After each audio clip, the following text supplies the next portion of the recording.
Hi, I'm Sam. And I'm Max. And this is Movies Actually, where we give you an honest review of the movies we've meddled with so mischievously over on Maybe Movies. And this time, we're talking about Scrooged, the 1988 Richard Donner-directed film starring Bill Murray, Karen Allen, Bobcat Goldthwait, Robert Mitchum, Carol Kane, Buddy Hackett, and just somewhere in the background, Jamie Farr. Yes, and this is a special one. For the first time, it's kind of nice that we've organically got our Christmas movies at the right time of year. Sort of lined up, yeah. Yeah, exactly. But also for today, because this should be going out on the 23rd of November, which was the world release of Scrooged in 1988, 35 years ago today. Oh, so this is an anniversary. It is an anniversary one. Yeah, Lovely. I've done one of these before. Also, I would like to add as well to the roll call there. Oh, did I miss someone? You missed three people. Oh dear. All three of Bill Murray's brothers are in that film. Oh, Robert Patrick Doyle? Yeah.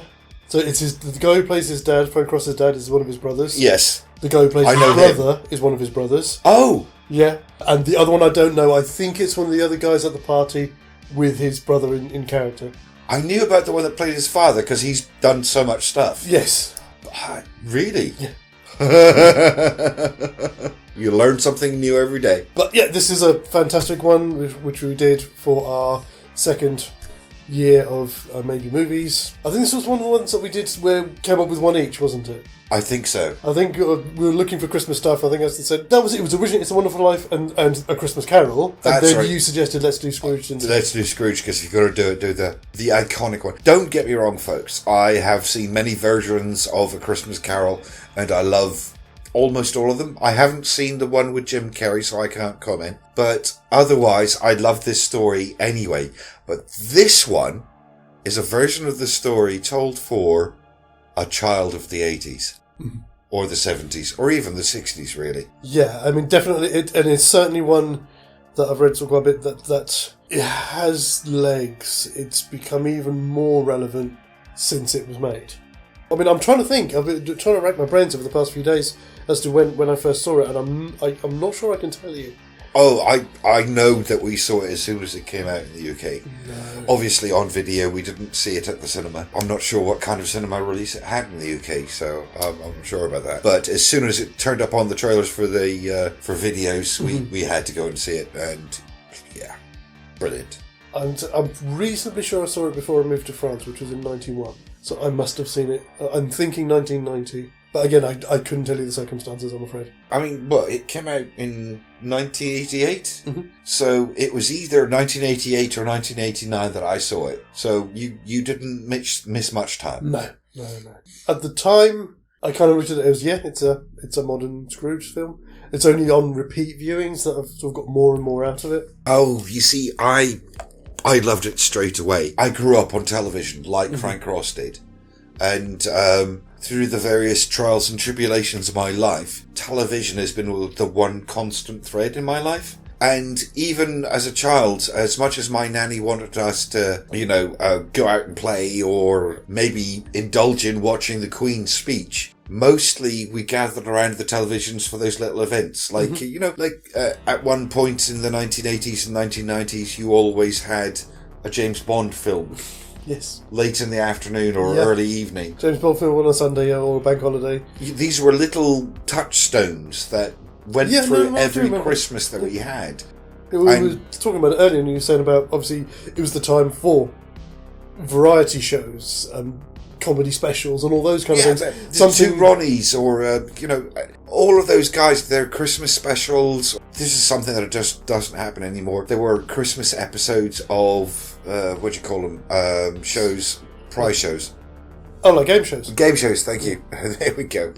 And they would appear on the days before or just after Christmas, and they were part of the Christmas experience. It was all about, you just got off from school, you didn't have anything to do anymore, and suddenly you had to fill your days. Yeah, waiting for Santa to come, yeah, exactly. Yeah, if you didn't have tremendous snowfall so you could go out and make snowmen or sledding or whatever. When I was younger, I was always remember the thing of having to go and get, or sitting there almost waiting for to go with Mum and Dad to go shopping and come back with the Christmas edition of the Radio Times. Oh, the Christmas edition of the Radio Times. And it's like always like twice the size of the normal one. Oh. You know, you can... Well, no, that's it. Beat someone to death with it. When I was a kid, my nanny would get, at the beginning of December, the Christmas edition of the Radio Times, and my brother and I would sit down and plan out what the entire family was going to watch for the next month, which was hilarious.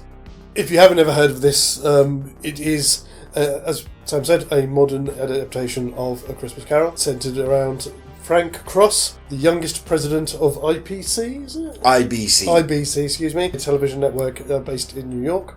And about the fun he has with the three ghosts and other assorted persona. Yeah, it's A Christmas Carol, and if you're familiar with that story, you're going to understand the basic beats of this story. But they're all done slightly differently. As I said, they're for children of the modern age. Mm-hmm. A Christmas Carol was... what, 1840s, 1850s? When it was I don't know the exact date. In my head, I'm hearing either 1843 or 1846, but I might be wrong. A classic story, but the structure of it has been left behind by the changing world. The changing world of history, yes.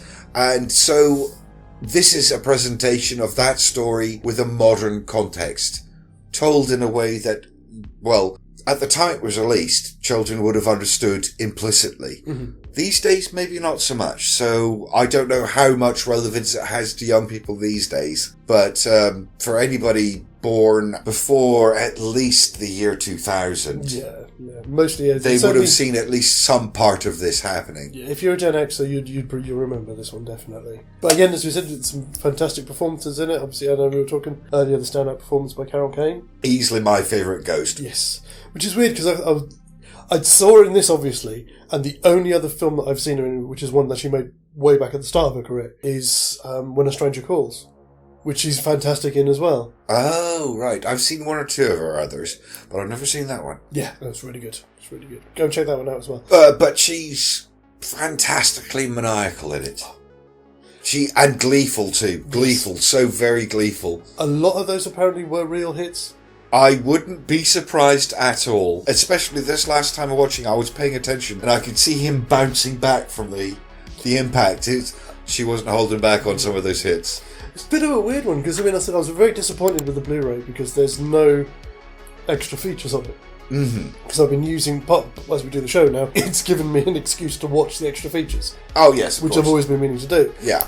So from just doing some other sort of general looking around about it had a bit of development hell. Apparently, Bill Murray and Richard Donner didn't get on.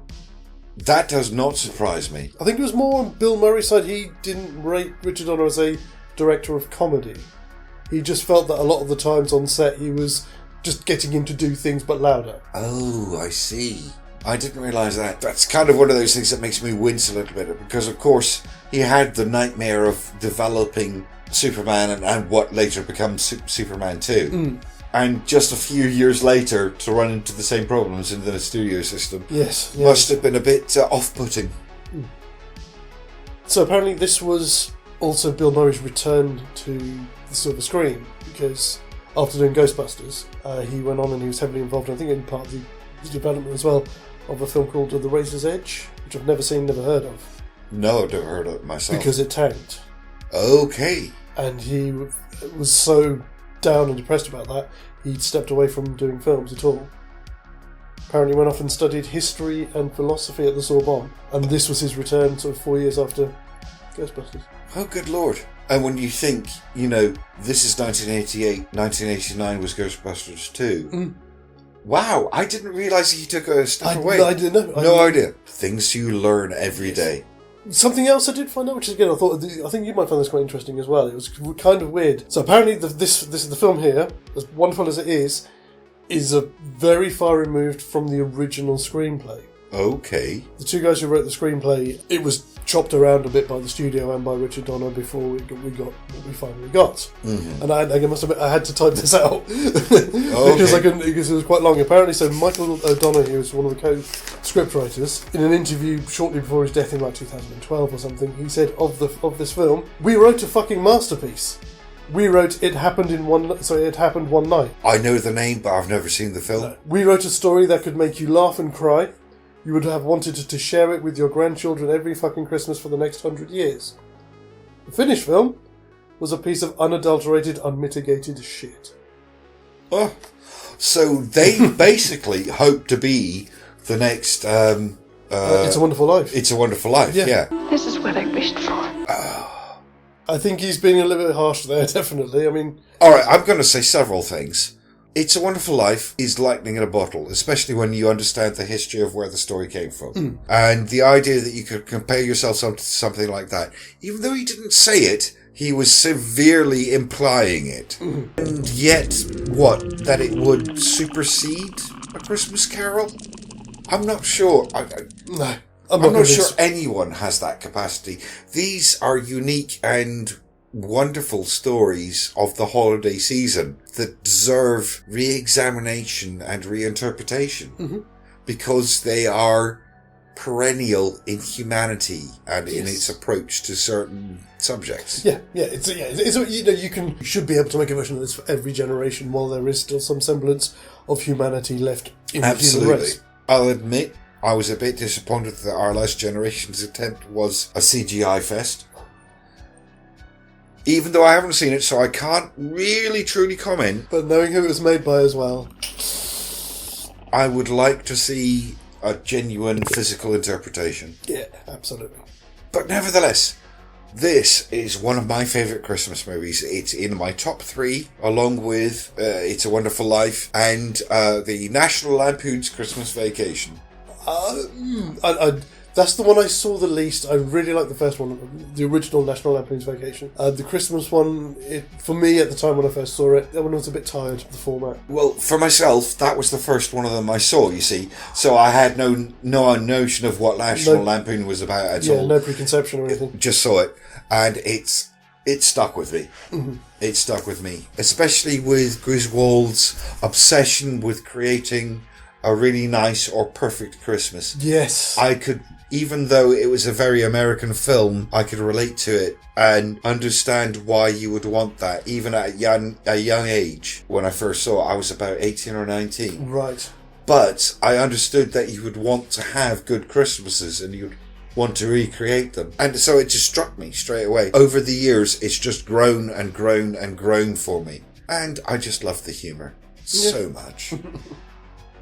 Fantastic. But we got sidetracked. We did. Scrooged. It's another one that's going to get all of the thumbs. All of the thumbs. Thumb, and a video thumb. A video thumb. That's not a thing. I've got a video thumb. It's just a little video in your thumb. Sorry. If you haven't watched it, go watch it. If you have, watch it again. Well, not right now.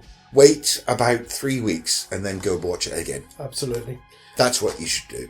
Definitely. And, Oh, what? I think another one's got their wings. Until next time. As always, guys, TTFN.